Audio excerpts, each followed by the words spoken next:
I want to tell you how I lost $40,000 on a radio promotion campaign a few years ago. And this is the thing, I was still signed to a record deal. I was still signed to a licensing deal, so I wasn't even getting the majority of any sales or the impact that this would have. If it did well, the label would probably get 70 to 80%, but I was still investing in my career because I was thinking the long term. I was thinking, even though I was signed, I was thinking about the day that I would get my records back, and I was thinking about touring, and I was thinking about I'm investing in my business despite that. And I'm going to be talking about this in my new music business book, and I'm really excited about this because it's about what every artist wished they knew before they signed a record deal. That's kind of the subtitle to this, is what you wish you knew before you signed.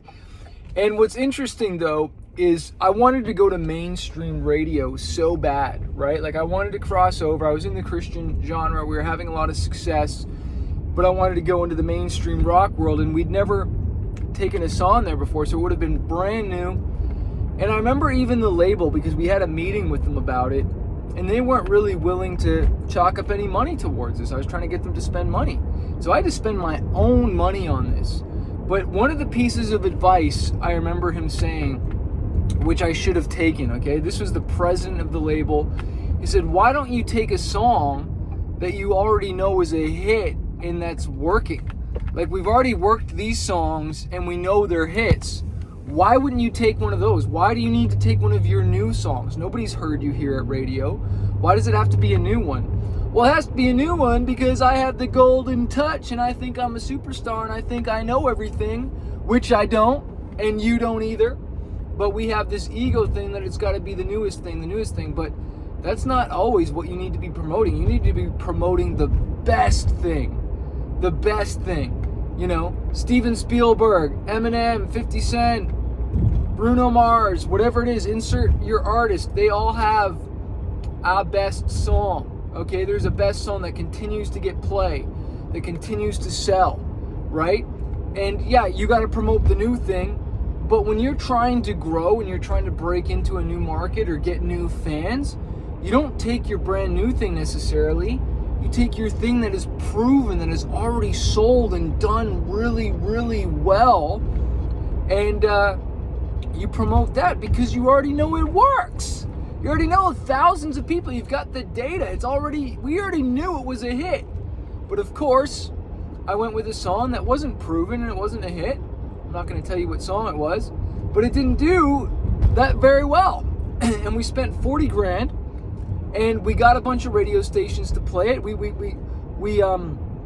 dug some ground, which was great, and got some stations to play it. But I realized how hard that market really was, especially the first time going to it when you're a new artist. And what was really wild, I wasn't ready for, was the really raw feedback. Like some dudes just even making fun of the song, like I ain't playing this. And I'd experienced that before, coming from the hip-hop mainstream world and whatnot. But I literally burned 40,000. It would have been better if I made a music video and taped 40,000 around my body and set it on fire and sung the song. I probably would have gotten more views and made more sales and maybe gone viral. But, you know, sometimes we have this ego and we think we have to do it a certain way, and we have to get into that market or do that. But that money could have been spent in so many better ways that could have gotten an ROI. It could have been used for touring or merch or an album.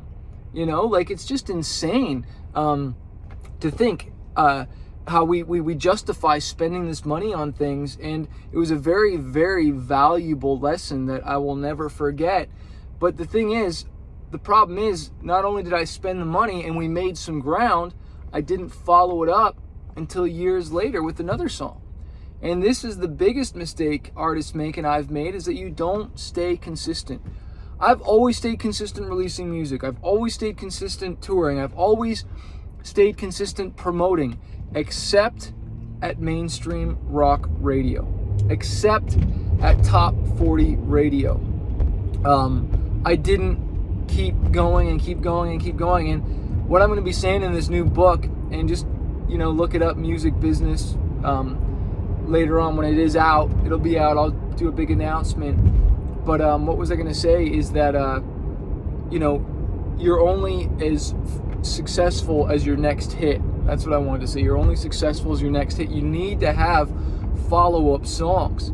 And when we did have a hit at radio one time, mainstream, I remember it was crushing, and it's just unbelievable. And you're touring and you get caught up in all that stuff and all the excitement, the sales and everything that's happening. It's just amazing, right? It's like winning the lottery, it feels like. But I should have been like, okay, well, what's the follow-up? Do we have a follow-up smash for this? And we didn't. And that's because my head was so stuck in touring back then, and it was always next tour, next tour, next tour, next tour, next tour. But, there's only a next tour if there's a next hit.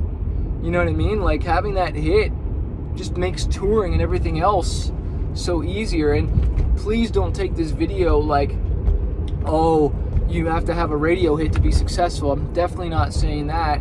I'm talking about hits, just period. I'm talking about promoting, just period. But listen to the wise people that are trying to give you advice at times. I thought I was so smart. I thought I knew everything. And it's like, here's a dude who sold millions and millions of records, the label, even though I didn't agree with them on a lot of things, even though, whatever. I think they maybe don't have my best interest at heart. This time he definitely did. He's like, look, I've wasted money. Like, I've done what you've done. And I don't think I leaned in and asked the serious questions and got the advice for someone who's been down that road already.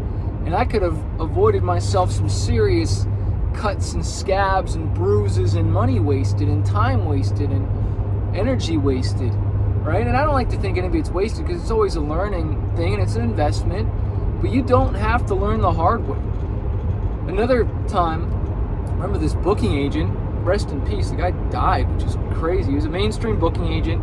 I remember talking to this guy when I was moving to California, okay? And we wanted to book me a mainstream tour. We were crossing over, doing clubs and stuff and bars.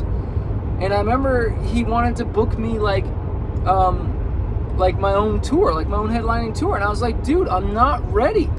I'm new in this market. Just because I've sold this many records, even though we've had this radio success, it's still not ready. I need to tour with some other big artists in these markets. I'm not ready to go alone here. But despite what I said, he books all the dates. We do this tour, we get a band on it, we do all this stuff. And literally, like a week leading up to it, we realized there's not enough tickets sold. Wasn't enough tickets sold. And we ended up having to cancel the tour. I'd flown all my band guys in from Canada to California. They're all staying at my house the night before. We're at this nice, condominium at the pool, palm trees. It was awesome. And I'm stressing out, freaking out, because I might have to cancel the whole tour and send all these guys home. They're trying to rely on the income. And we end up having to pull the plug on this whole thing. I remember just like bawling my eyes out because of the pressure. I got to fly these guys home. And I think we were able to do like 1 or 2 shows that were leading up to this tour, because we're going from California up into Vancouver. I think it was a West Coast tour. Had to cancel the whole thing.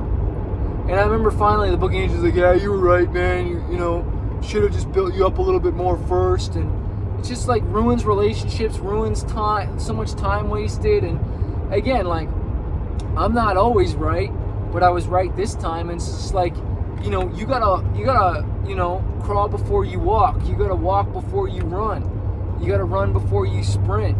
You gotta do some sprints before you're ready for a marathon. You gotta get yourself ready. And man, I'll never forget bawling my eyes out and just like with my wife was stoked probably to have me home, so we're not like on this long tour, because we were touring like non-stop. And that was kind of the only way I knew how to live and make music back then and make a living off my music, because all the labels only paying me twice a year off my sales. They weren't getting me TV film syncs, not many of them back then, like the rare one. And so touring was my only income source. I didn't have a job. And so that was the lifestyle. That was the blood. That was the way I was surviving and helping my guys to survive. And so that's just the lesson for today, guys. Hope that inspires you. I share more of those stories in my book, Fighter, 5 Keys to Conquering Fear and Reaching Your Dreams. Get that book. Check out all my other books and stuff. And just don't stop. Don't quit, man. Don't quit.